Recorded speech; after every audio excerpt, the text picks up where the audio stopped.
जय हिंद सभी को मेरी तरफ से। उम्मीद करता हूं कि आप लोग बेहतर होंगे और एक और शानदार टॉपिक में सभी को वेलकम है। न्यू कॉन्सेप्ट जैसे कि लिखा हुआ है, तो यहां पर मैं रेशियो एंड प्रोपोर्शन के 2 वीडियोस कंप्लीट कर चुका हूं। ये तीसरा वीडियो है और इसमें हम एक बहुत इंपॉर्टेंट और इंटरेस्टिंग टॉपिक के ऊपर बढ़िया तरीके से बेसिक मैथमेटिक्स सीखेंगे। यदि कोई ये वीडियो पहली बार देख रहा है तो पिछले 2 वीडियोस यदि वो देख लेगा तो फायदा मिलेगा, वरना YouTube तो जो है स्वतंत्र प्लेटफॉर्म है। आप बिल्कुल यहीं से शुरुआत करिए, आपकी मर्जी हो तो पीछे देख लेंगे। अब यहां पर हमने क्या कहा कि प्रश्न है कुछ नोटों की संख्या पर, और ये क्वेश्चन एग्जाम में आते ही रहते हैं। तो सबसे पहली बात तो मैं इसको पहले तो ये बताऊंगा कि आप बेसिक गलती क्या करते हो और फिर उसको सुधार करके हम जल्दी से क्वेश्चन करेंगे। देखिए यहां पर प्रश्न क्या है, किसी थैले में 50 रुपए, 20 रुपए और 5 रुपए के नोटों की संख्या, यहां पर नोटों की संख्या 4:5:6 के अनुपात में है। तो यदि इस थैले में कुल 3300 रुपए हैं तो उसमें 50 रुपए के नोटों की संख्या क्या होगी। अभी तक मैंने आपको क्या सिखाया है, तेरे वाला योग बराबर मेरे वाला योग, तेरे वाला अंतर बराबर मेरे वाला अंतर। तो यहां पर स्टूडेंट क्या करेंगे, सर हमें अनुपात दे दिया है 4 और 5 और 6 को हम जोड़ देंगे क्योंकि आपने अनुपात को जोड़ना बताया था, और इसके योग के बराबर रख देंगे। तो ये आ जाएगा 5 और 6 10, 10 6 और 4 10, 10 और 5 15, और 15 बराबर हम सर 3300 रख देंगे और फिर कुछ ना कुछ करेंगे। बिल्कुल गलत। यदि आप ये कर रहे हो और ये सोच भी रहे हो तो आप गलत सोच रहे हो। तो बोलेंगे सर आपने यही तो बताया है कि अनुपात के समान में हम राशि रख देते हैं। मैंने बताया तो था, लेकिन यहां पर आपको लॉजिक समझना है। जैसा अनुपात वैसी राशि, और दूसरा जैसी राशि वैसा अनुपात। अब इस बात को ध्यान देना है कि मेरे वाला योग बराबर तेरे वाला योग जब मैं कहता हूं तो दोनों बराबर होने चाहिए। अब मैं आपको तर्क बताता हूं। देखो पहले तो मैं ये मिटा देता हूं पूरा का पूरा, और उसके बाद में फिर हम पूरा क्वेश्चन फिर से करते हैं। किसी थैले में 50 रुपए, 20 रुपए और 5 रुपए के नोटों की संख्या 4 5 और 6 में है। आप कभी बैंक में पैसे जमा करने गए होंगे तो वहां पर स्लिप के पीछे आपको कुछ लिखा दिखाई देता है, और वो क्या लिखा देता है वो मैं बता देता हूं। आप देखते हो मुद्रा लिखी है, यहां पर संख्या लिखी रहती है जो कि नोटों की संख्या होती है, और यहां पर आप उसको क्या बनाते हो, राशि। तो इस प्रकार से आप क्या करते हो, मुद्रा आपको जो लिखी रहती है, मैं यहां पर प्रश्न के हिसाब से लिख रहा हूं। 50 रुपए पहले से ही लिखा रहता है, 20 रुपए पहले से लिखा रहता है, 5 रुपए ये मुद्रा पहले से लिखी रहती है। अब ये जगह खाली रहती है, ये यहाँ पर ऐसे डब्बे बने रहते हैं, तो ये डब्बे खाली रहते हैं। अब आप इन डब्बों में क्या करते हो, नोटों की संख्या लिखते हो। अब आपको यहाँ पर नोटों की संख्या का अनुपात क्या दिया है, 4 5 और 6। तो आपने यहाँ 4 लिख दिया, यहाँ पर 5 लिख दिया, यहाँ पर 6 लिख दिया। अब इस प्रकार से आप राशि कैसे बनाते हो, राशि ऐसे बनाते हो कि मुद्रा को आप गुणा करते हो नोटों की संख्या के साथ। तो यहां पर हम वही करेंगे, 50 को 4 से गुणा करेंगे तो यहां पर आ जाएगा 200, 20 को 5 से गुणा करेंगे तो यहां पर आ जाएगा 100, और 5 को 6 से गुणा करेंगे तो यहां पर आ जाएगा 30। और इस प्रकार से आप आखिरी में इस लाइन के नीचे यहां पर लिखा रहता है टोटल। ये बैंक पर्ची पे जरूर होता है। अब टोटल आप क्या करते हो, पूरी राशि का टोटल करते हो। तो 200 300 330 यहां पर क्या आ गया है, आपको योग मिल गया है। किस चीज का मिल गया है, जो आप अपने जेब में बैग में लेके गए थे। तो आप कहोगे सर मेरे बैग में तो 3300 रुपए हैं, क्योंकि प्रश्न में कहा इस थैले में कुल 3300 रुपए हैं। अब आप लॉजिक समझ गए होगे क्या, तेरे वाला योग बराबर मेरे वाला योग। अब यहां पर मेरे वाला जो योग आया है वो कहां से आया है, अनुपातों से आया है। तो इसीलिए आपको यहां पर क्या करना है, 330 बराबर 3300 रुपए रख देना है। क्यों, 330 कहां से आया, मेरे वाला योग, 3300 कहां से आया, तेरे वाला योग। यदि नए हो तो समझ नहीं आएगा, पिछले वीडियोस पे जाना पड़ेगा कि ये क्या चल रहा है, तेरे वाला योग मेरे वाला योग, आराम से समझ में आएगा। पहले बेसिक चीज समझ लो। तो यहां पर क्या हो गया, 3300 आ गया बराबर 330 बराबर 3300, तेरे वाला योग बराबर मेरे वाला योग। अब इसको काटूंगा तो सिंपल सी बात है, ये एक बार और ये टोटल 10 बार कैंसिल हो जाएगा, सिंपल मैथमेटिक्स से। यानी एक बराबर क्या आ गया, 10 आ गया, यहां से होगा। अब आपसे पूछा क्या गया, इसमें 50 रुपए के नोटों की संख्या क्या है। देखो 50 रुपए के जो नोट है वो किस अनुपात में है, 4 के। तो एक के साथ इधर भी 4 का गुणा कर देना और इधर भी, तो यहां पर आंसर आ जाएगा 40। तो आंसर सी सही आंसर है 40। उम्मीद करता हूं लॉजिक समझ गए होंगे। यहां पर जो राशि आपको दी गई है तो अपनी वाली खुद की राशि भी बनानी पड़ेगी और बैंक की पर्ची के हिसाब से। तो अब अगली बार ये वाला क्वेश्चन मैं तेजी से करूंगा, तेरे वाला योग बराबर मेरे वाला योग। अब करते हैं आगे वाला क्वेश्चन। देखो क्या कहा क्वेश्चन में, एक थैले में 1 रुपए 50 पैसे और 25 पैसे के सिक्के 5:9:25 के अनुपात में है। यदि थैले में कुल 1008 रुपए है तो विभिन्न प्रकार के सिक्कों की संख्या क्या है। अब ध्यान देना कुछ नया है इस प्रश्न में। क्या नया है सर? देखो मुद्रा क्या दी है 1 रुपया, फिर मुद्रा क्या दी है 50 पैसा और फिर मुद्रा क्या दी है 25 पैसा। अब यहां पर अलग क्या है वो बताता हूं, थोड़ी देर रुको। पहले तो आपने यहां पर क्या करा, अनुपात लिख दिया 5:9:25। तो ये क्या आ गई आपकी मुद्रा, मुद्रा ये क्या आ गया यहां पर संख्या, और अब क्या निकालोगे आप राशि। अब लेकिन इस बात का ध्यान देना कि आपको जो कुल राशि दी गई है वो 1008 रुपए में है। किस में है? रुपए में। और यहां पर आप यहां पर आप देखोगे कि एक तो रुपया है लेकिन 50 और 25 क्या है? पैसा है। अब जो करूंगा उसको थोड़ा ध्यान से देखना।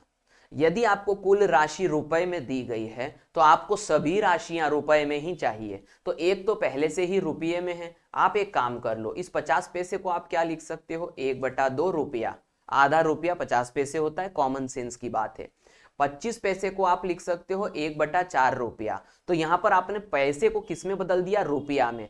अब मैंने क्या कहा था, राशि कैसे निकालते हो? मुद्रा को संख्या से गुणा करके। तो 1 को अनुपात 5 से गुणा करा तो 5 आ गया। यहां पर 1/2 को गुणा करना है 9 से तो 9/2 आ जाएगा, और यहां पर 1/4 को गुणा करना है 25 से तो 25/4 आ जाएगा। अब आप क्या करोगे, क्या निकालोगे? टोटल।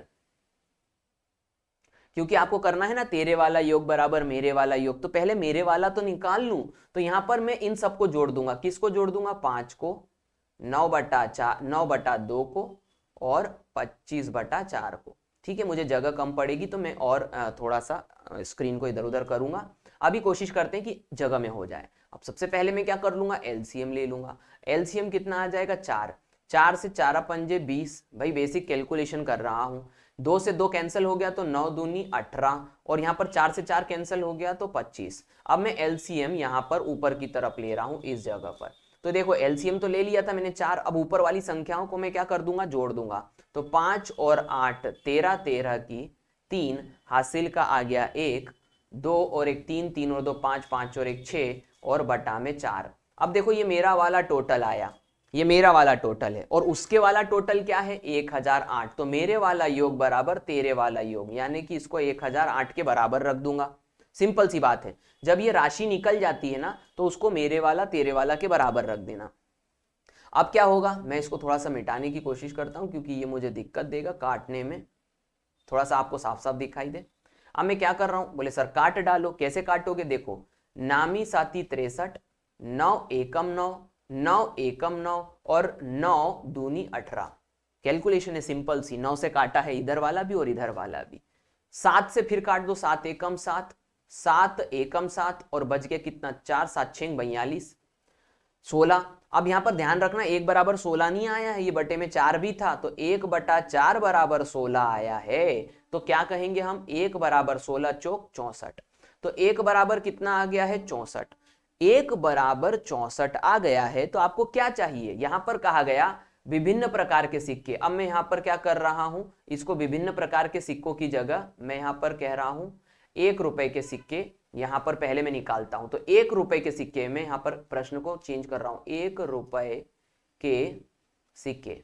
तो मुझे कितने सिक्के चाहिए? 1 रुपए वाले। अब ध्यान दो 1 बराबर 64, तो मुझे क्या चाहिए? 1 रुपया। और 1 रुपए के सिक्के किस अनुपात में है? 5 के अनुपात में। तो मैं इस तरफ भी 5 का गुणा कर दूंगा और इस तरफ भी 5 का। तो 5 को 20 की शून्य हासिल का आ गया 3। 5 चौक 20 हासिल का आ गया 2, और 5 6 30, 30 और 2 32। तो यहां पर आंसर आ गया 320। ऑप्शन कहीं दिख रहा है क्या? बिल्कुल।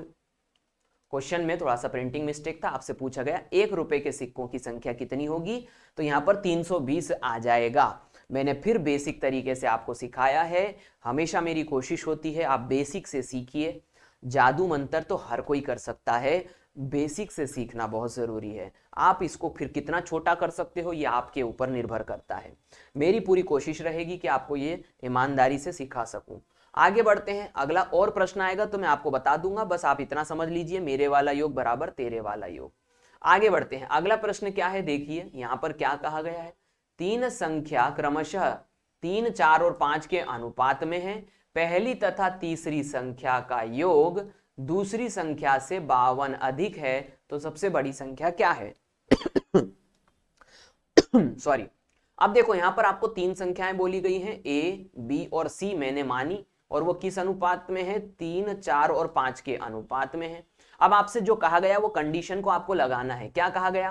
पहली और तीसरी संख्या, क्या है पहली? ए और तीसरी सी। तो आपसे कहा गया पहली और तीसरी संख्या का योग, तो आप ये कर दीजिए, ए प्लस सी कर दीजिए, जैसा बोल रहा है वैसा करिए। फिर कहा गया दूसरी संख्या, तो दूसरी संख्या क्या है? बी। दूसरी संख्या से 52 क्या है? अधिक है। अब ध्यान देना, जब भी अधिक या कम शब्द आता है तो ये अंतर को बताता है। इसका मतलब कि यहां पर उसने कहा ए और सी को जोड़ दो और बी से घटा दो, तो ये अंतर कितना आएगा? 52 आएगा। फिर से समझ लो, ए और सी का योग यानी पहली और तीसरी का योग दूसरी संख्या, तो दूसरी क्या है? बी, और इनका अंतर कितना है? 52, यानी कि ए प्लस सी को जोड़ करके बी से घटाओगे तो आपको 52 यानी 52 मिलेगा, ये इसने बोला है। तो इसके बाद उसने क्या पूछा? सबसे बड़ी संख्या क्या है? अब मैंने क्या कहा था आपको? 52 क्या है? अंतर। तेरे वाला अंतर बराबर मेरे वाला अंतर। अब यदि तेरे वाला अंतर 52 है तो मेरा अंतर कैसे निकालूंगा? अनुपात से। अनुपात से कैसे? ये देखो, ये इक्वेशन मैंने इसीलिए आपके लिए बना के रखी है। ए और सी को हम क्या कर देंगे? जोड़ देंगे, तो ये आ गया 3 और 5, और इसको बी से क्या कर देंगे? घटा देंगे, तो 4 से घटा देंगे। 5 और 3 8 माइनस 4 बराबर क्या आ जाएगा? 52। यहां से 4 बराबर में 52, तो 4 एकम 4, 4 एकम 4 13, 13 चौक 52 होता है, तो 1 बराबर कितना आ गया? 13। 1 बराबर 13 आ चुका है। तो मैंने आपसे क्या कहा था? आपको फिर उस संख्या में 1 का गुणा करना है, यानी दोनों तरफ जो आपसे पूछी गई सबसे बड़ी संख्या। तो यहां पर सबसे बड़ा अनुपात क्या है? सी का। कौन सा है? 5। 5 इधर भी गुणा करो और 5 इधर भी गुणा करो, तो 13 पंजे आता है 65। 65 इसका आंसर आना चाहिए। ऑप्शन नंबर ए पर ही दिया गया है, 65 इज द राइट आंसर। उम्मीद करता हूं कि आपको ये बेसिक चीज समझ में आ गई होगी, और जादू भी कर दिया हमने, सिंपल अनुपात से खेल हो गया। अगला प्रश्न देखते हैं। देखो, तीन संख्याएं 5, 6 और 7 के अनुपात में हैं। यदि इन संख्याओं का गुणनफल 5670 है तो इसमें सबसे बड़ी संख्या क्या है? तेरे वाला योग बराबर मेरे वाला योग, तेरे वाला अंतर बराबर मेरे वाला अंतर, तेरे वाला गुणनफल बराबर मेरे वाला गुणनफल, और मेरा गुणनफल किससे आता है? अनुपात से। तो यदि उसने इस बार ये कहा कि 5670 गुणनफल है, तो आप 5, 6 और 7 का क्या करोगे? गुणा। 5 गुणा 6 गुणा 7, और इसको बराबर रख दोगे। अब मैं आपको एक गलती भी करके बताऊंगा यहां पर कि आपसे क्या हो सकती है। देखो, आप क्या करोगे? इनको गुणा करोगे, तो कैसे करोगे? 5 6 30, 30 को 7 से गुणा करोगे 210। 210 बराबर में आप क्या करोगे? 5670, आप जीरो से जीरो कैंसिल कर दोगे, 21 से काटोगे तो 21 दूनी 42, 21 दूनी 42, और बचा कितना? 14, और फिर 7, तो 147 21 के पहाड़े में 7 नंबर पे आता है, मतलब 21 सत्ते 147। तो आप बोलोगे सर 1 बराबर 27, 1 बराबर 27। और मैं आपको बता दूं, आपसे हो गई गलती। यदि आप 1 बराबर 27 लेकर के आ गए हो और फिर ये कहोगे सर सबसे बड़ी संख्या जो है वो कौन सी है अनुपात में, तो अनुपात में 7 सबसे बड़ा है, तो आप इसके साथ 7 का गुणा करके देखो। 27 के साथ 7 का गुणा करोगे, प्रिंटिंग मिस्टेक नहीं है क्वेश्चन में, आपका आंसर ही नहीं आ रहा है। क्यों नहीं आ रहा उसका तर्क अब मैं बेसिक से समझाऊंगा। देखो, ये पहले मिटा देता हूं, फिर मैं आपको बेसिक भी करके बताता हूं कि बेसिक क्या गड़बड़ हुई है हमसे। अब देखो, यहां पर क्या कहा गया कि 5670 जो है वो तीनों संख्याओं का क्या है? गुणनफल है। अब अनुपातों का गुणनफल मत करो, आप संख्या का गुणनफल करो। तो संख्या बनाने के लिए 5x गुणा में 6x गुणा में 7x, अरे रे छोटी जगह हो गई, मेरे को थोड़ा सा क्या करना पड़ेगा? बड़ा करना पड़ेगा आप लोगों के लिए। थोड़ा सा मैं इसको बड़ा कर देता हूं। देखो, मैंने क्या कहा कि यदि आपको थोड़ी जगह और बना लेते हैं, हाँ, यदि आपको मैंने कहा कि 5670 ये संख्या का गुणनफल है, तो आप गुणा करोगे 5x गुणा में 6x गुणा में 7x, यानी कि आप 5 6 7 का गुणा नहीं कर रहे हो, 5x 6x 7x का गुणा कर रहे हो अनुपातों से संख्या बना करके। अब जब आप 5 6 और 7 को काटोगे तो यहाँ पर 5 6 7 टोटल कितना बना था 210, x नहीं बना था, यहाँ x क्यूब बना था। बस यही गलती आप लोग कर रहे थे, ध्यान देना कि x cube is equals to आ जाएगा 5670, और अभी मैंने 210 से आपको काट के बताया 27 बार, तो इसका मतलब यहाँ पर x cube is equals to क्या आया है 27, और इस हिसाब से x इज इक्वल्स टू क्या आ जाएगा 3। अब यहां पर गलती क्या हो रही थी, आप एक निकाल रहे थे, एक मत बोलिए, आप एक का क्यूब बोलिए। मैंने ही आपको बताया था कि अब अगली बार से यानी कि मैं x को एक कहूंगा, तो यहां पर आप जादू मंत्र वाले गणित में ये गलती कर सकते हो कि खटाक से आपने काटा गुणनफल में और एक निकाल लाए, ये नहीं करना। आप क्या निकालोगे गुणनफल में, हमेशा 3 संख्याएं गुणा होंगी तो 1 का क्यूब आएगा, 2 संख्या का गुणनफल आया तो वर्ग आएगा, तो आप बाद में वर्गमूल या घनमूल निकाल लेना। तो अब देखो यहां पर ये हो जाएगा कि 1 बराबर कितना आ जाएगा 3, ये सही करना था। अब 1 बराबर 3 आ गया है, तो ध्यान दो आपसे क्या पूछा गया, सबसे बड़ी संख्या क्या है, तो यहां पर सबसे बड़ी संख्या 7 के अनुपात में है, तो इधर भी मैं 7 का गुणा करूंगा 1 के साथ, और इधर 3 के साथ 7 का गुणा करूंगा, तो 7 तिया क्या हो गया 21, 21 इसका सही आंसर आएगा। 21 बी ऑप्शन पे दिया गया है। उम्मीद करता हूं मैंने आपको दोनों तरीकों से चीजें सिखाई, बेसिक भी सिखा दिया और जादू भी सिखा दिया, आप गलती कहां करोगे वो भी बता दिया। आगे बढ़ते हैं, नेक्स्ट क्वेश्चन देखते हैं। नेक्स्ट क्वेश्चन क्या है, देखो 3 संख्याओं का योग 64 है, 64 आपको योग दे दिया है। आप ऐसा मान लो कि a प्लस बी प्लस सी 3 संख्याएं हैं और मुझे योग दे दिया। अब आप एकदम उतावले हो जाओगे, सर तेरी संख्या का योग बराबर मेरी संख्या का योग। अब पहले तो प्रश्न समझ लेते हैं कि अनुपात दिया है कि नहीं दिया है। तो देखो क्या कहा, पहली तथा दूसरी संख्या का अनुपात 3:5 है, तो यानी पहली a संख्या है दूसरी b है और इनका अनुपात कितना दिया है 3:5। आगे प्रश्न में कहा है तथा जबकि दूसरी और तीसरी संख्या का अनुपात, अब उसने अनुपात तो दिया है दूसरी और तीसरी का 5/8, और उसने कहा है दूसरी संख्या ज्ञात करो। अब ध्यान देने वाली बात यह है कि यहां पर आपको एक सिंगल अनुपात नहीं दिया गया है, 3 का योग है, तो आपको अनुपात भी तीनों के बीच में ही चाहिए। तो अब मैं ये करवा चुका हूं, पिछले वीडियो मैंने इसीलिए कहा था यदि देख के आए हो तो काम हो जाएगा। a b और c, a 3 के अनुपात में है, b 5 के अनुपात में है पहले अनुपात में, दूसरे अनुपात में इसमें दूसरे अनुपात में b 5 के अनुपात में है, और c जो है वो 8 के अनुपात में है। मैंने आपको क्या कहा था, ये खाली जगह बची हुई है, इस खाली जगह के ऊपर पड़ोसी आ जाएगा, 5 इधर आ जाएगा और इधर भी 5 आ जाएगा। अब क्या करोगे, 5 तिया 15, 5 25 और 5 8 40, गुणा करेंगे ऊपर नीचे की संख्या को। अब ये सभी संख्याएं किससे कट रही है 5 से, तो 5 तिया 15, 5 25 और 5 8 40। अब आप बोलोगे सर ये अनुपात आ गया 3:5:8, तो आप बोलोगे सर ये तो ऊपर भी दिखाई दे रहा था। ऐसा इत्तेफाक से हुआ है, ऐसा मत करना कि सर कहीं पे भी जो है वो रेलम रेल कर दीजिए, काम गड़बड़ हो जाएगा। तो आपको अनुपात आ गया a बराबर 3, b बराबर 5 और c बराबर 8।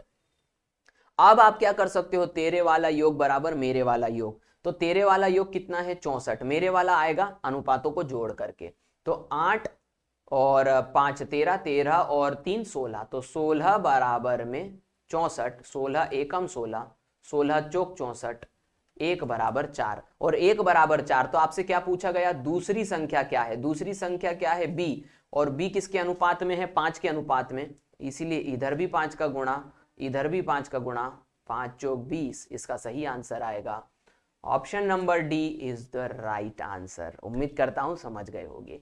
आगे बढ़ते हैं, नेक्स्ट क्वेश्चन करेंगे।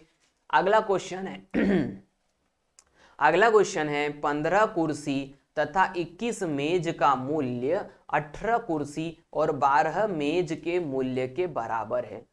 यानी कि ध्यान देना, इस एक जेब से पैसे निकाल करके यदि दुकान वाले को दोगे तो वो 15 कुर्सी और 21 मेज देगा, और वही वाला हिसाब किताब यदि इधर वाले जेब से वही पैसे निकाल के दोगे तो दुकान वाला आपको 18 कुर्सी और 12 मेज दे रहा है। ये बोला गया है पहली लाइन में। बराबर है का मतलब ये हो गया। अब कहा गया एक मेज और एक कुर्सी के मूल्यों में क्या अनुपात है। आपसे अनुपात पूछा गया है, मेज और कुर्सी का, एक मेज और एक कुर्सी। अब ध्यान देना, अब आपको इसको कैसे करना है। मैं कह रहा हूं कि 15K प्लस 21M। अब आप बोलोगे सर ये क्या लिखा, ध्यान दो, एक कुर्सी के रुपए में, के फॉर कुर्सी मान लो क्योंकि सरलता मिलेगी। स्टूडेंट क्या करते हैं, हर चीज को एक्स वाई मान लेते हैं, ऐसा नहीं करना है। के फॉर कुर्सी, सरलता के लिए, एक कुर्सी के रुपए की, तो दो कुर्सी कितने की, 2K की, तो तीन कुर्सी कितने की, 3K की, तो 15 कुर्सी कितने की, 15K की। इसके बाद में एक मेज M रुपए की, तो दो मेज 2M की, तीन मेज 3M की, तो 21 मेज 21M की। अब ध्यान देना मैं क्या कह रहा हूं कि ये जो राशि आई है, ये पहली वाली जो राशि आई है, ये इतना सामान लाने के लिए आप कुछ पैसा चुकाओगे। अब प्रश्न में कहा गया 18 कुर्सी, 18K और 12 मेज का मूल्य, यानी इसको चुकाने वाला जो मूल्य है ये आपस में क्या है, बराबर है। अब बेसिक गणित करवा रहा हूं आपको सिंपल सा।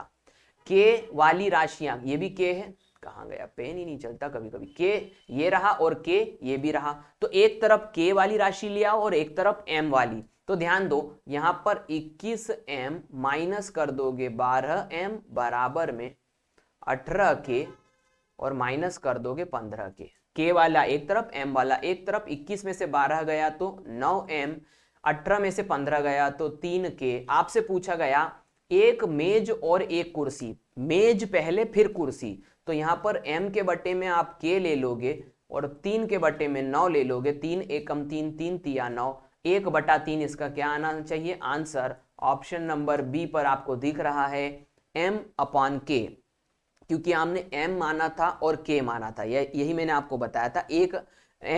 एक कुर्सी जो है M है और एक कुर्सी K है और एक मेज M है। तो आपसे मेज और कुर्सी का अनुपात पूछा था, सीधे M/K आ गया 1/3। सरल है, बस थोड़ा सा एक्सपीरियंस चाहिए आपको, एक्सपीरियंस बढ़ाते रहिए। अगला प्रश्न फिर थैली में पैसे वाला आ गया है और मैं इसको तेजी से करके बताऊंगा। एक थैले में 50 रुपए, 20 रुपए और 10 रुपए के नोटों की संख्या। तो पहली बात तो मुद्रा हो गई 50, फिर 20 और फिर क्या है 10। आपसे कहा गया नोटों की संख्या का अनुपात 4:3:5 है, मतलब कि पहले 4 है, फिर 3 है, फिर 5 है। आ गया समझ में। इसके बाद में कहा गया यदि इसमें कुल 620 रुपए है, तेरे वाला योग बराबर मेरे वाला योग, तो ये तेरे वाला योग कितना आया, 620 रुपए। अब मैं मेरे वाला योग निकाल लूंगा, 50 के साथ में 4 का गुणा करूंगा तो 200 आएगा, 20 के साथ में 3 का गुणा करूंगा तो 60 आएगा, और 10 के साथ में तो ये 50 आएगा। जोड़ देते हैं तो ये हो गया 110, 310। तो मेरे वाला योग कितना आया, 310, तेरे वाला योग कितना आया, 660। तो ये टोटल दिख ही रहा है 620, सॉरी, तो ये दिख ही रहा है कि 1/2, यानी कि 1 आ गया है 2। और आपसे पूछा क्या 20 रुपए के नोटों की संख्या कितनी है। देखो 20 रुपए के जो नोट है, ये ध्यान देना, ये रहा 20 रुपए के जो नोट है वो किस अनुपात में है, 3 के अनुपात में। 3 1 के साथ गुणा करो, 3 2 के साथ गुणा करो, 3 दूनी 6, तो 1/2 तो 3 दूनी 6। आंसर आ जाएगा ऑप्शन नंबर सी। उम्मीद करता हूं ये भी आपको तेजी से समझ में आ गया होगा। मेरे वाला योग बराबर तेरे वाला योग। आगे बढ़ते हैं, अगला प्रश्न क्या है। एक बक्से में 64 शीशे थे, बक्से के गिरने पर टूटे हुए तथा बिना टूटे हुए शीशों का अनुपात निम्न में से कौन नहीं हो सकता। यानी कि आपसे यह कहा गया है कि इसमें से कौन सा अनुपात है जो कि उन 64 शीशों में से टूटे हुए और ना टूटे हुओं का अनुपात नहीं हो सकता। मतलब 3 ऑप्शन तो ऐसे हैं जिनमें अनुपात होगा। अब मैं आपको बेसिक चीज सिखा रहा हूं, वही वाली बात, तेरे वाला योग बराबर मेरे वाला योग। तो यहां पर ध्यान दो, ब्रेक और नॉन ब्रेक, यानी जो ब्रेक यानी टूट गए और नॉन ब्रेक मिल करके कितने बनेंगे, 64। तो ये तो योग आ गया। अब आप क्या कहोगे कि अनुपात भी जो है इस संख्या को जस्टिफाई करना चाहिए। अनुपात ने यदि जस्टिफाई करा इस संख्या को 64 को, तो वो संख्या या वो अनुपात इस संख्या के लिए सही होगा। तो आपको अनुपातों को ट्राई करना है। देखो क्या क्या बोल रहा हूं मैं, 3 और 5 यदि मैंने लिया, तेरे वाला योग कितना है 64, तो यदि मैं 3 और 5 यदि लेता हूं तो 5 और 3 क्या होता है 8। 8 जो है 64 को 8 8 64 पूरा काटता है। मतलब कि ये पहले वाला जो अनुपात है वो तो हो सकता है, यानी कि ये संभावना है कि 3:5 के अनुपात में वो 64 शीशे आपको मिल जाएंगे। क्यों ऐसा बोला? क्योंकि ये अनुपात उस संख्या को पूरा काट रहा है, इसलिए। आगे बढ़ते हैं, अगला देखते हैं। 7:9 के साथ में भी यही है क्या? तो 7 और 9 कितना होता है? 7 और 9 होता है 16, और 16 बराबर 64। तेरे वाला योग बराबर मेरे वाला योग, 16 एकम 16, 16 चौक 64, यानी इसने भी पूरा काट दिया। इसका मतलब 7:9 भी एक अनुपात हो सकता है। अगला देखते हैं 5:7। 5 और 7 क्या होता है? 12। 12 बराबर यदि मैं 64 करूंगा तो आप कहोगे सर 12 64 को पूरा नहीं काट सकता, और इसीलिए हम कहेंगे कि सर हमारा आंसर क्या होगा? Option number C. क्यों? क्योंकि यहां पर बराबर नहीं बैठ रहा, तेरे वाला योग बराबर मेरे वाला योग नहीं बैठ रहा है, यहां पर पूरा पूरा संख्या नहीं कट रहा है, इसलिए हम कहेंगे ये नहीं होगा। आखिरी वाला भी चेक कर लो, 3 और 1 4, 4 बराबर 64, 1 बराबर 16, तो 1 बराबर 16 पूरा पूरा कट गया। इसका मतलब कि answer C is the right answer. उम्मीद करता हूं आप बेसिक चीजें समझ रहे होंगे। अगला प्रश्न करते हैं। अगला प्रश्न क्या है? 5 केले तथा 4 सेबों, सेबों वो अलग अलग छप गया है, सेबों मतलब सेब, एप्पल। 5 केले तथा 4 सेब का मूल्य तथा 3 केले और 7 सेबों का मूल्य बराबर है। अब भी मैंने ये क्वेश्चन करके बताया आपको, जब आपको संख्याओं में बराबर बताया जाता है तो आप क्या करोगे? सर 5 के फॉर केला प्लस 4 सेब, सेब फॉर एस फॉर सेब, इसके बाद में सर 3 के फॉर केला और 7 एस फॉर सेब इक्वल्स टू होंगे, के एक तरफ लेके जाओगे और एस एक तरफ, तो ध्यान देना यहाँ पर 5 और 3 तो यहाँ पर आ जाएगा 2 के, और ये 7 और 4 तो यहाँ पर आ जाएगा 3 के और 3 एस। अब आपसे पूछा क्या यहाँ पर? केले और सेब का मूल्य, तो केला बटा सेब इज इक्वल्स टू 3/2, तो आंसर क्या आएगा? 3/2 कहीं पर दिख रहा है क्या? Yes, A option is the right answer. उम्मीद करता हूं कि आप मेरी बात समझ पा रहे होंगे कैसे मैंने किया है। अगला क्वेश्चन करते हैं।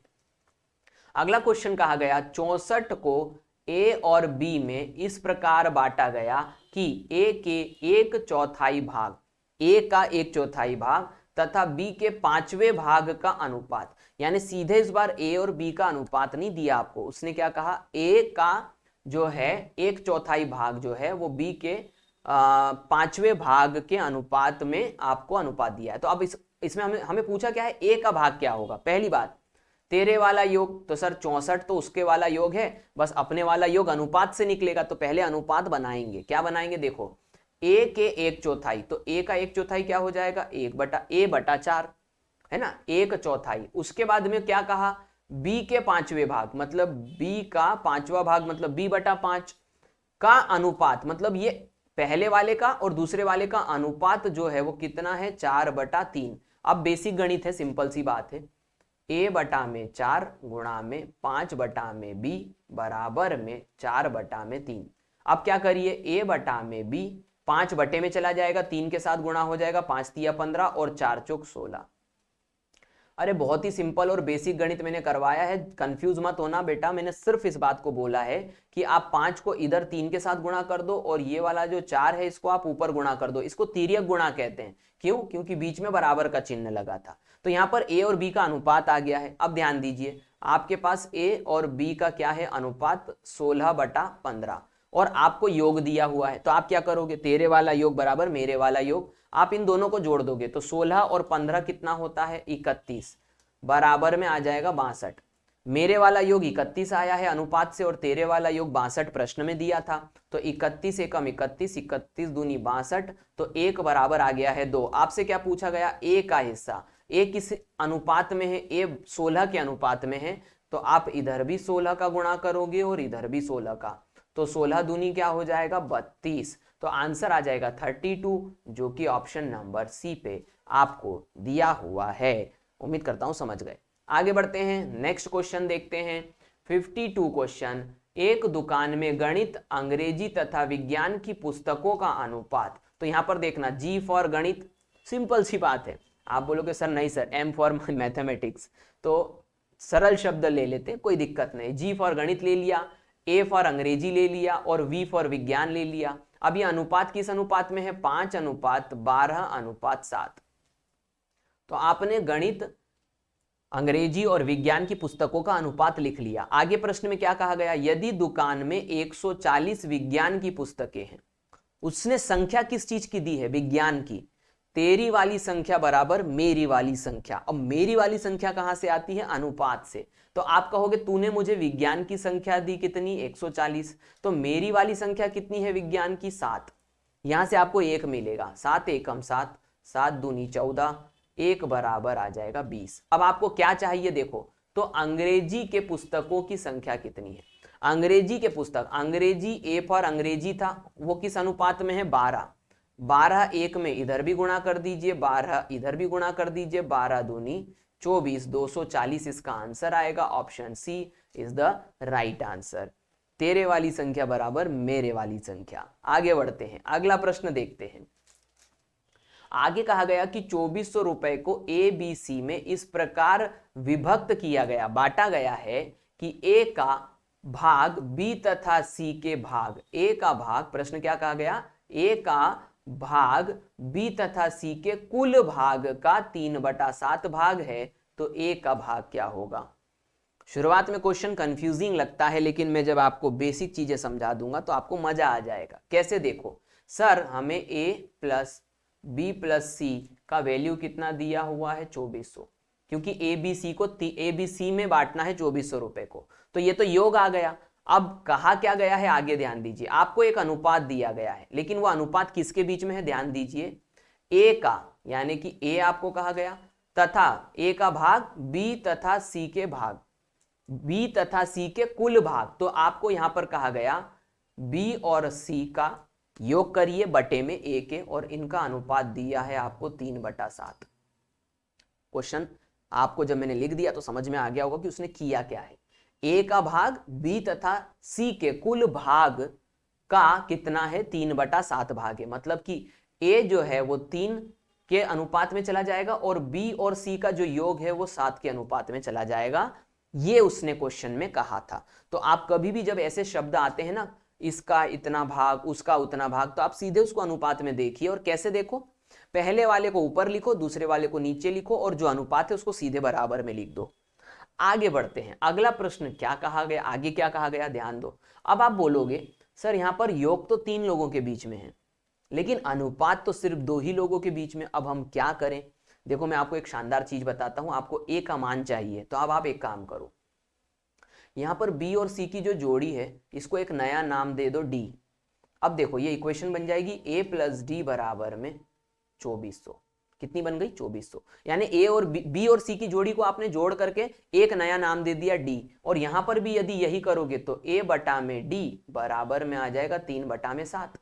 अब ये प्रश्न रह गया कैसे? 2 का अनुपात और 2 का ही योग है। तो यहां पर आप कंफ्यूज नहीं होगे। तेरे वाला योग कितना है भाई? 2400 रुपए। मेरे वाला योग 4 और 7 और 3 10, शून्य से शून्य कैंसिल हो गया, तो 1 बराबर में आ गया 240।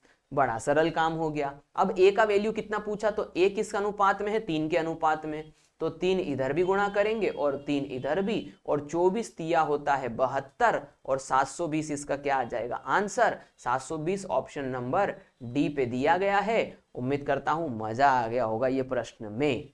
कमेंट यदि आप करेंगे तो मुझे भी मजा आएगा। एफर्ट लगती है, एसी लगा हुआ है लेकिन चला इसलिए नहीं सकता क्योंकि उससे कहीं ना कहीं मुझे एक दिक्कत होती है। और दूसरी बात यह है कि पूरे 30 मिनट 40 मिनट 60 मिनट यहाँ पर बोलते रहना पड़ता है। इतना तो फर्ज अदा कर सकते हो कि कमेंट करके मुझे बता सको कि आपको मज़ा आता है कि नहीं पढ़ने में। तो फिर भी आपकी मर्जी है, और यूट्यूब के ऊपर बाध्यता तो कुछ होती नहीं है, फिर भी दिल खुश हो जाएगा यदि आपके कमेंट आएंगे। तो एक खेत में मुर्गा, बकरी और घोड़े का अनुपात, तो M फॉर मुर्गा, B फॉर बकरी और G फॉर घोड़ा। अरे आप कुछ भी बोलते रहो, मैं तो इसी तरीके से लेता हूं क्योंकि आप इस बात को समझो, कॉमन सेंस से क्वेश्चन बड़े आसानी से होते हैं। आपको कहा मुर्गे की संख्या 10 के अनुपात में है, बकरी की संख्या 2 के अनुपात में है और घोड़े 3 के अनुपात में है, तो आपको यहां पर संख्या दे दी। अब अनुपात दे दिया संख्याओं का। अब आपसे कहा गया यदि खेत में 120 मुर्गे हैं तेरे वाले मुर्गे बराबर मेरे वाले मुर्गे। तो यहाँ पर भाई मेरे लिए मुर्गे की बात क्या हो गई, मेरे लिए मुर्गे कितने हैं 10, तो मेरा मुर्गा 10 के बराबर, तेरा वाला 120 के बराबर, तो शून्य से शून्य कैंसल, एक बराबर कितना आ गया 12। तो यहाँ पर पूछा गया खेत में घोड़ों की संख्या कितनी होगी। अब आप ध्यान दीजिए, जी फॉर घोड़ा 3 के अनुपात में है, 3 इधर भी गुणा करिए, 3 इधर भी गुणा करिए, 12 तिया 36। देखते हैं कहीं दिख रहा है क्या, बिल्कुल सर बी ऑप्शन पे दिख रहा है, B is the right answer. आगे बढ़ते हैं, नेक्स्ट क्वेश्चन देखते हैं। अगला प्रश्न है, एक कक्षा में लड़के और लड़कियां 5:7 के अनुपात में हैं। तो यहां पर आपको क्या कहा गया, बॉयज और जो गर्ल्स हैं वो 5 और 7 के अनुपात में हैं। आगे बढ़ते हैं, जब कक्षा में 24 लड़के और आ जाते हैं, यानी कि यहां पर लड़कों की संख्या बढ़ रही है। अब मैं आपको बेसिक से सिखाऊंगा और फिर आपको बताऊंगा कि जब आप बेसिक से करके जाते हो तो कितना आपका कॉन्फिडेंस अच्छा रहता है, और जब जादू मंत्र से करते हो तो कहां गड़बड़ होती है। अब आपने क्या कहा कि सर 24 लड़के बढ़ रहे हैं, और आगे प्रश्न में यह कहा गया अनुपात उलट जाता है, यानी कि कक्षा में 5:7 के अनुपात में लड़के और लड़कियां हैं, और यदि 24 लड़के आ जाते हैं तो अनुपात उलट जाता है, यानी कि अनुपात पलट जाता है। तो 5/7 हो जाएगा 7/5, लेकिन कब, जब आप लड़कों की संख्या में 24 और जोड़ दोगे। कक्षा में लड़कियों की संख्या कितनी है, यानी गर्ल्स कितने हैं, ये पूछा गया। अब ध्यान दो, यहां पर मैंने x ऊपर से गुणा करा और x नीचे गुणा करा। क्यों करा, क्योंकि मैंने पहले इसको संख्या बना ली है। फिर मैंने इसमें 24 जोड़ दिया, किसमें जोड़ा, लड़कों की संख्या में, क्योंकि अब भी बात हुई है सर लड़के 24 बढ़ जाएंगे, तो 5x लड़के पहले थे और 24 बढ़ गए हैं, तो 5x + 24 हो गए हैं। इस प्रकार से ये जो b और g यानी बॉयज और गर्ल्स का जो अनुपात है वो बदल जाएगा, पलट जाएगा, तो ये हो जाएगा 7/5। अब आप क्या करिए, यहां पर सिंपल सी बात है, x का मान निकाल लीजिए तिर्यक गुणा करके। तो ये जो 5 है ये ऊपर गुणा हो जाएगा, तो 5 × 25x, और ये हो जाएगा 5 इसके साथ गुणा तो 120। समझ गए आप। अब बराबर में इधर हो जाएगा 7 × 7 = 49x। अब यहां पर आपको क्या करना है, x वाली राशि एक तरफ करनी है, तो यहां पर 120 इधर ही रह जाएगा और 25 इधर चला जाएगा, तो 49x माइनस में 25x। अब आप इसको घटा दोगे तो यहां पर 49 में से 25 गया तो 24x, और बराबर में हो गया 120। 24 एकम 24, 24 पंजे, तो x की वैल्यू कितनी आ गई 5। अब आप बोलोगे सर ये तो कॉम्पिटिटिव का गणित नहीं होता, x थोड़ी है, आप तो जादू मंत्र बताइए। अभी आपको मैं बताऊंगा। x = 5 आ गया। आपसे क्या पूछा गया, लड़कियों की संख्या कितनी है।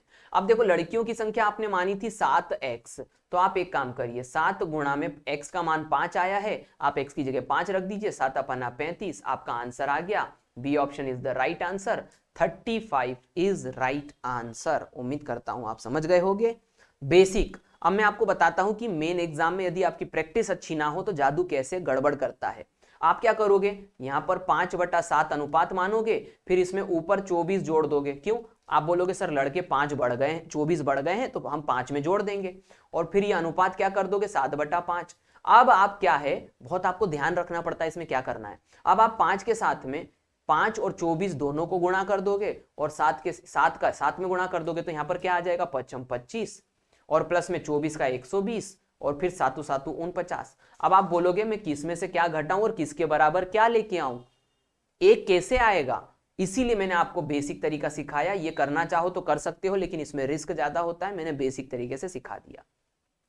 ज्यादा समय नहीं लगता, बस x लिखना पड़ता है, बाकी तो वही का वही करना पड़ता है। आगे बढ़ते हैं, नेक्स्ट क्वेश्चन देखते हैं।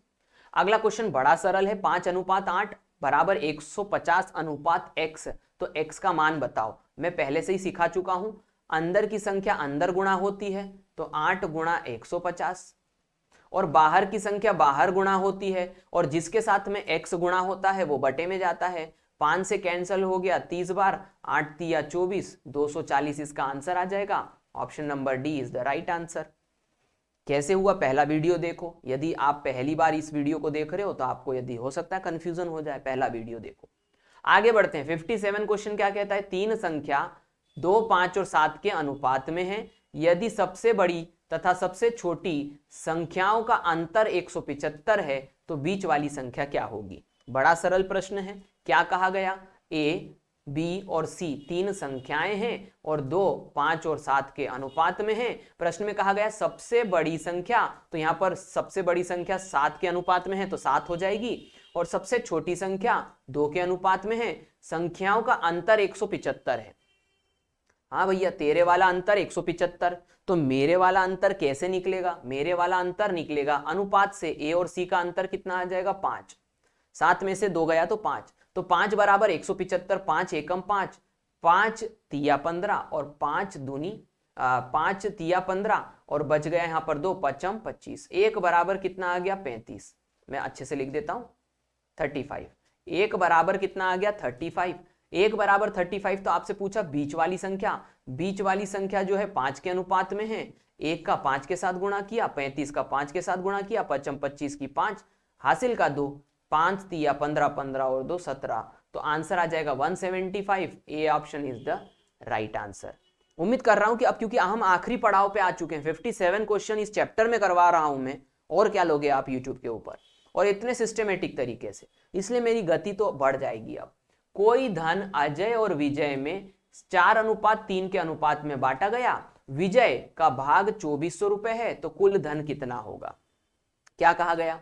ध्यान दो, अजय कहां गया? अजय, कभी कभी ये पेन चलना ही मना कर देता है। अरे भाई चल जा भाई। अजय और विजय का अनुपात कितना है? 4:3।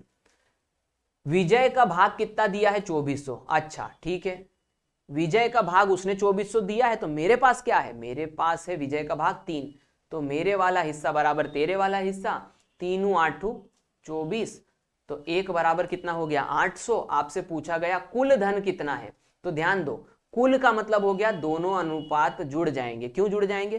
क्योंकि तेरे वाला कुल बराबर मेरे वाला कुल, तो मेरे वाला कुल कहां से निकलेगा? अनुपात से। 4 और 3 7, तो 1 में इधर भी 7 का गुणा कर दो और इधर भी, 7 8 56। तो answer number A is the right answer. उम्मीद करता हूं समझ गए होंगे। अगला प्रश्न देखते हैं 59। दो संख्याओं का अनुपात 5:8 है। यदि प्रत्येक संख्या में 12 जोड़ दिया जाए, यानी दोनों संख्याओं में हमको 12-12 जोड़ना है, तो उनका अनुपात 3:4 हो जाता है। अब भी मैंने ये प्रश्न करवाया कि जब आपको अनुपात में संख्याएं जोड़नी है तो क्या करोगे? ये हो गया 5, ये हो गया 8। अब इसमें आप सीधे 12 जोड़ो और फिर सीधे 12 जोड़ो, तो भैया फिर तो गड़बड़ हो जाएगी। इसलिए मैंने क्या बोला था? पहले 5x लिखना, फिर 8x लिखना और फिर 12 जोड़ देना। और कहा गया कि 12 जोड़ने पर उनका अनुपात कितना हो जाता? मतलब ये जो नई संख्या आएगी इसका अनुपात 3:4 हो जाएगा। ये जो नई संख्या आई है इसका अनुपात 3:4 हो जाएगा। अब क्या करोगे आप? कुछ नहीं करोगे सर, सिंपल सी बात है, तिर्यक गुणा करेंगे। ये वाला जो 4 है ये ऊपर वाली संख्याओं से दोनों से गुणा हो जाएगा, तो 5 चौक 20x प्लस 12 चौक 48, और इसके बाद में ये गुणा हो जाएगा 3 से, तो 8 तिया 24x और बराबर में 12 तिया 36। तो यहाँ 48 में से 36 गया तो यहाँ 12 बच गया, और यहाँ 20 में से ये गया तो 4x और 4 तिया 12, तो x का वैल्यू आ गया 3। ज्यादा जल्दी इसलिए कर रहा हूं क्योंकि अब मैं समझ रहा हूं कि आप लोग अच्छी प्रैक्टिस करके आ चुके हो, इसीलिए मैं सीधे सीधे x का वैल्यू तेजी से निकाल रहा हूं और आपको बता रहा हूं कितनी देर में क्वेश्चन हो जाना चाहिए। x का वैल्यू आ गया। आपसे क्या बोला? पहली संख्या क्या होगी? भैया पहली संख्या 5x है, और 5 के साथ में अब गुणा किसका कर दोगे? 3 का, तो 5 तिया 15, 15 ऑप्शन नंबर ए पर आ गया। अंतिम प्रश्न करेंगे, अंतिम प्रश्न करेंगे। एक वर्ग में लड़के तथा लड़कियों की संख्या का अनुपात 3:5 है। तो हाँ भैया, बॉयज और गर्ल्स हो गया 3:5। लेकिन जब 5 लड़के और 5 लड़कियां चले गए मतलब भाई पहले तो संख्या बनाओ। चले गए का मतलब -5 कर दो ऊपर से और नीचे से भी -5। चले जाते हैं तो यह अनुपात 1:2 हो जाता है। 1/2 मिटा दो, नहीं तो तुम कंफ्यूज हो जाओगे। ये 1/2 दिख रहा है, तो ये अनुपात 1/2 हो गया। तो उस वर्ग में प्रारंभ में कुल कितने विद्यार्थी थे? पहले विद्यार्थी पूछा। अब ध्यान देना, विद्यार्थी का मतलब होता है स्टूडेंट, और स्टूडेंट में लड़के और लड़की दोनों आती है। तो यहां पर आप आखिरी में क्या करोगे? ध्यान देना, x का मान आ जाएगा, तो आप 3x प्लस 5x बराबर में होता है 8x, और x का मान निकाल करके 8 में गुणा कर देना, क्योंकि कुल विद्यार्थी 3x और 5x मिलके 8x है। x का मान निकालना, 8 से गुणा करना और सही आंसर मुझे कमेंट कर देना। उम्मीद करता हूं कि आप मेरी बात समझ गए होंगे।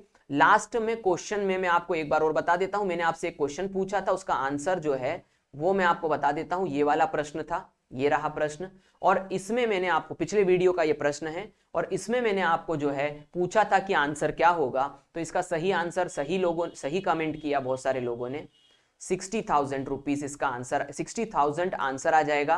पुत्री का भाग जो है वो 60,000 रहेगा। ये पिछले वीडियो का मैंने आपको आंसर भी बता दिया। और अब इस बार का जो वीडियो है वो भी मैं आपको बता देता हूं कि आपको क्या क्वेश्चन कर रहा हूं मैं। ये रहा, इसमें मुझे बताइएगा कि प्रारंभ में कुल कितने विद्यार्थी थे। कमेंट जरूर करना, उम्मीद करता हूं कि सब कमेंट करेंगे। इस वीडियो को देखने के लिए थैंक यू। नेक्स्ट चैप्टर चालू होने वाला है। ये हो गया यहां पर अनुपात समानुपात खत्म। अब यहां पर एक नया चैप्टर चालू होगा जिसको हम कहते हैं मिश्रानुपात, और इंग्लिश में इसको कहते हैं चेन रूल। कितनी बढ़िया सीरीज चल रही है। प्लीज मेरा रिक्वेस्ट है, शेयर करिए मैक्सिमम लोगों तक, ताकि बहुत सारे लोगों को पता चल सके कि यूट्यूब के ऊपर भी कोई फ्री एजुकेशन दे रहा है। उम्मीद करता हूं आप लोगों को ये समझ में आया होगा, ये सारा जो भी मैंने आज पढ़ाया। थैंक यू वेरी मच इस वीडियो को देखने के लिए। जय हिंद।